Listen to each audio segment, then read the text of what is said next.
Now, they fled the Syrian civil war, only to end up in what Amnesty International has just described as inhuman conditions in Bulgaria, the poorest country in Europe.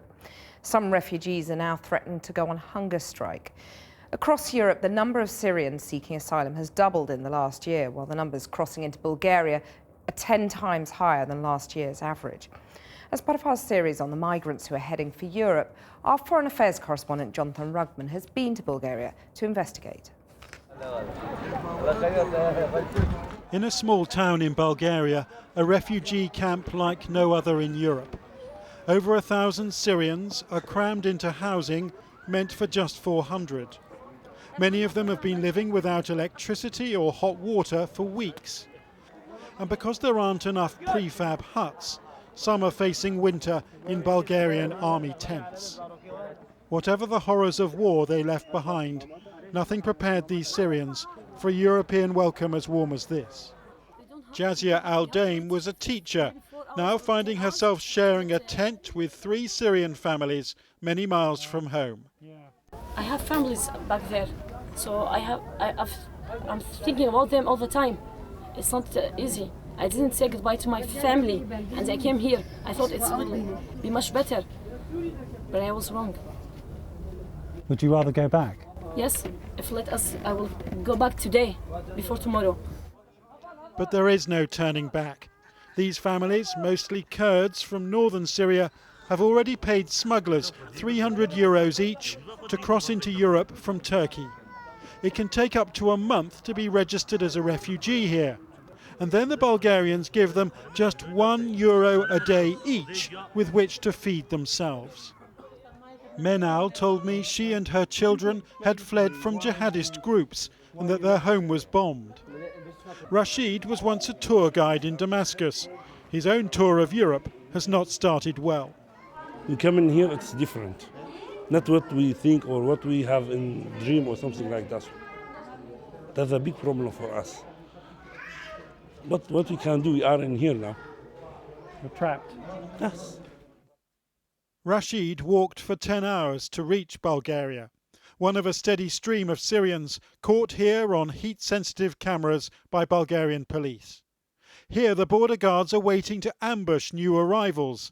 When they do, the refugees can be seen cowering as they are rounded up in the early hours of the morning. We joined a Bulgarian border patrol. The guards say this route into Europe has become popular since the Greeks built a fence last year. Now the Bulgarians have begun building a fence of their own. They are catching 10 times the numbers they did a year ago, rounding them up in this processing centre, which is full to overflowing. The UN has repeatedly described conditions for refugees here as unsafe and dire, but we weren't allowed to meet these brand new arrivals. The camps in Turkey are already overloaded, and the Bulgarians say they too are in danger of being overwhelmed. Turkey, which is just on my right here, has taken in about 500,000 Syrian refugees. Bulgaria, by comparison, about 5,000.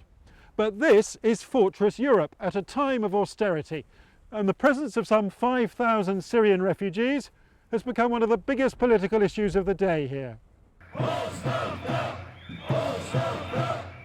In the capital, Sofia, crowds have been protesting that the poorest country in Europe can't take any more foreigners and that the border should be sealed shut. Предупреждавахме, че нашествието на нелегални имигранти ще доведе до повишаване на криминалната обстановка, ще предизвика сблъсъци и повишаване на напрежението социално, религиозно и етническо в България. Syrians now live with the constant threat of racial violence. In a hospital, we found the brothers and sisters of 17-year-old Ali from Aleppo, comforting him after he was punched and stabbed. His mother showed me the wound inflicted by an attacker on the outskirts of a refugee camp in the capital. حاول يضربني صرت أصيح انهزم رقد بس هذا بعدين أنا رحت عند البوليس عند الحاجز يعني كان الحاجز شفت المنطقة يمكن انضربت فيها رقدت عليها وقلت لهم ضربت نقعدوا على الإسعاف وودوا أخذهم بس. Ali was attacked outside this derelict school, which is home to some 800 Syrian refugees. 15 members of his extended family now live and sleep in this one room. They say their home was hit by Syrian jets, so they crossed into Turkey and carried this old woman for much of their 6-hour trek to Europe. 4 غرف تحت و4 غرف فوق وكبير مساحة كبيرة وعايشين مبسوطين وكويس وأنا وحماتي وكل العيلة يعني بيركين فيها نحن هنيك. والله هون عم يحسنوا يناموا أولادنا في صوت طيران وضرب. Her children are too frightened to play with those outside, even though the camp is guarded by Bulgarian police. So they play in the school's corridors, which double up as dormitories. This used to be a classroom. Now 10 Syrian families live in each one.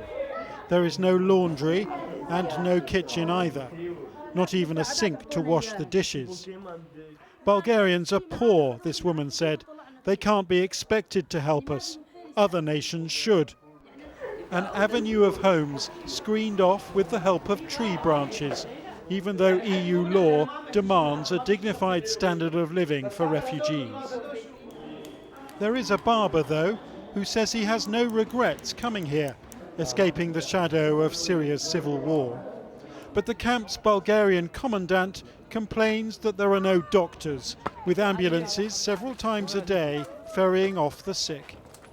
Значи капацитета на общежитието е запълнен, но като се появят през нощта в 12 часа семейство с 5-10 деца и няма къде да спят на улицата, аз се принуждавам да правя и невъзможното, за да ги приюта.